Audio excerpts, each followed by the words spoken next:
The officer shot and killed 18-year-old Brown on August 9th, reigniting a conversation in this country about race and responsibility. LeBron James posted an image to Instagram and Twitter of Trayvon Martin and Mike Brown with the caption that read, "As a society, how do we do better and stop things like this happening time after time? I'm so sorry to these families. Violence is not the answer, people. Retaliation isn't the solution as well." He put the hashtags of prayers up to the families, hashtag we have to do better. Stephen A. Smith, your reaction to LeBron's post. Well, first of all, I deeply appreciate LeBron's tweet because I think it mirrors the feelings of a lot of us within the African-American community. Obviously, regardless of how calm I sound, I'm pretty peeved and pretty ticked off at the resolution that was reached. We understand where the prosecutor is coming from in terms of giving the evidence to a grand jury, interviewing over 70 people, going through loads and loads of testimony and reaching the conclusion that they reached. We don't understand, to some degree, a lot of us within the African-American community, why such a conclusion was reached. We're a bit ticked off about it. We're obviously upset about it because in the end, an unarmed 18-year-old black child / young man is dead. And obviously that's a devastating bit of information, that's a devastating fact, rather, to all of us, because that's what it comes down to. The issues of police brutality and things of that nature in our community is something that resonates with us all. It has resonated with us as a community for decades, if not longer, and that needs to be said. So we understand where the feelings, the sentiments come from right now. And, you know, you lean on a quote from Dr. Martin Luther King when you talk about riots and things of that nature. It's Dr. Martin Luther King, if I remember correctly, once said the riots are the language of the unheard. So you have people out there who consider themselves to be unheard, making sure that they're going to be heard at this particular moment in time. Having said all of that, again, piggybacking off of a LeBron James quotes, along with that of our president, who said, quote, President Barack Obama, while he was deeply disappointed, he added that he understood that people were deeply disappointed, but we need to focus on ways to get the police and the public on the same page. That won't be done by throwing bottles. That won't be done by smashing car windows. That won't be done by using this as an excuse to vandalize property. And it certainly won't be done by hurting anybody. And so that's the underlying message that needs to resonate on this day. Nothing is going to bring Michael Brown back.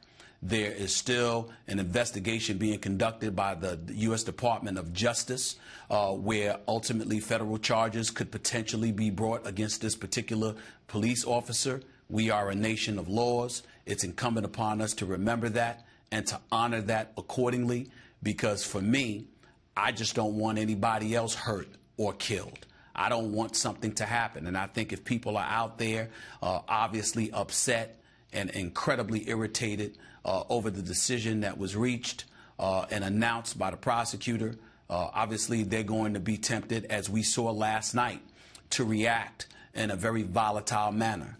That solves nothing. And that needs to be said, because I got news for you. The one thing that also needs to be said, and I'm saying this, and I don't expect Skip to have to say this. It's incumbent upon me to say this. As a black man that's on television every single day, there are black folks dying all the time, and it's not always by the hand of a police officer or somebody white.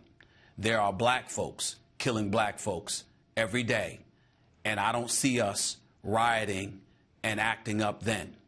So let's make sure that we keep that in mind when we preach about the importance of being lawful, of obeying the law, and letting justice be served through the legal system that we all fall under in this nation. We have to conduct ourselves in a lawful and peaceful fashion. And I think LeBron James, President Barack Obama, even Sheldon Richardson for the New York Jets, and others have articulated exactly what I'm articulating right now.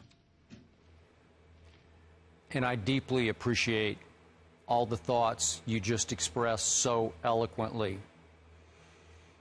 on these issues, I always preface on this show by saying, I can't feel about this issue the way you feel. I can't feel the way Carrie feels about this issue. In so many ways, I don't feel worthy or even qualified to comment on this issue. But I'm going to give you, from my heart as a white man, how I do feel in the big picture about this. I am tired of seeing young black men killed under suspicious circumstances. I wish I could comment further on this case, but Stephen A., I don't know enough to comment. I think you're with me on this. Absolutely. I don't know exactly what happened between that white police officer and that young black man. I don't know exactly why a grand jury took about a month to sift through the facts as they could find them and choose not to indict the police officer. I don't know, so I'm going to move on to LeBron's tweet. I applaud it. I thought it was sensational for, once again, the best player in the National Basketball Association to step a little bit out onto a limb and take a stand on an issue outside of basketball, an issue upon which LeBron could risk alienating some of the people who buy some of the products that he endorses. It's a bold statement. It's a good statement. It's profound. It was balanced. It was measured. And the conclusion he drew was the conclusion you just expressed. And this is the one area in which LeBron James sets himself apart from a man he idolized, Michael Jordan. Michael refused to take stands, or not refused, he avoided taking stands on issues outside of basketball, on volatile social issues, issues within the black community. He just avoided taking those stances, and I think we all know why. Protecting his brand, just didn't want to get involved. I don't know, you know him as well as I do, Stephen A. Maybe he just didn't feel qualified in some cases to take those stands, but he didn't, and LeBron James has. And again, I, for one, applaud him for continuing to take these stands because he's transcending the sport of basketball. You've talked about it in a business way that he has, but in a social way, he's breaking ground for professional athletes. Well, I definitely agree with you on that, and I can't say enough about him and his willingness to speak out on a bevy of issues, and I applaud LeBron James the world over because of that. That's why I got so much love for him. But I also think that it's incumbent upon all of us, particularly in the black community, to recognize that don't just applaud LeBron James for expressing himself on this particular issue. Listen to the content of his message. Yep. He questioned, why does this keep happening? Yep. He's asking for answers, and he's also asking that we do so in that we all do the same in a very peaceful and nonviolent way. And that's the message. A lot of times on a bevy of issues, we'll find ourselves as a black community completely irate over a particular issue. And I certainly understand because I'm one of those people who feels that way as well. But at the same time, sometimes the message gets lost because all we focus on is the messenger. So people are will be quick rather to say, well, LeBron James spoke out about it. Well, make sure you remember what he said. Make sure that you remember that he's asking the question. Make sure that you remember that he's asking for answers. The rest of us, it's incumbent upon us to demand those answers as well. But we also have to follow the lead of the greatest basketball player in the world and the president of the United States, who also happens to be black, along with a bevy of NFL players out there. We also have to take their lead and recognize that even they are saying, look, search into this. Don't let up. Make sure we find answers somehow, some way.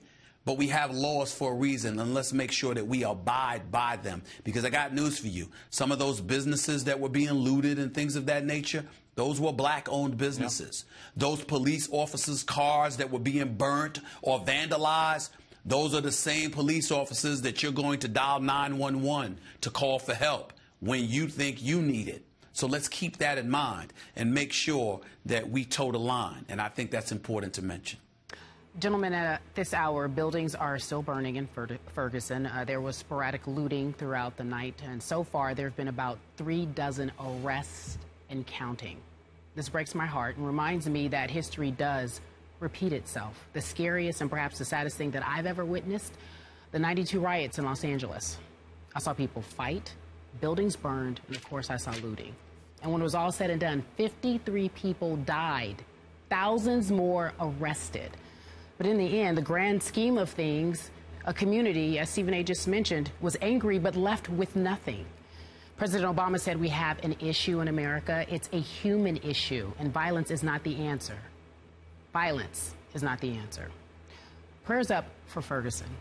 First Take will be right back in just a few moments.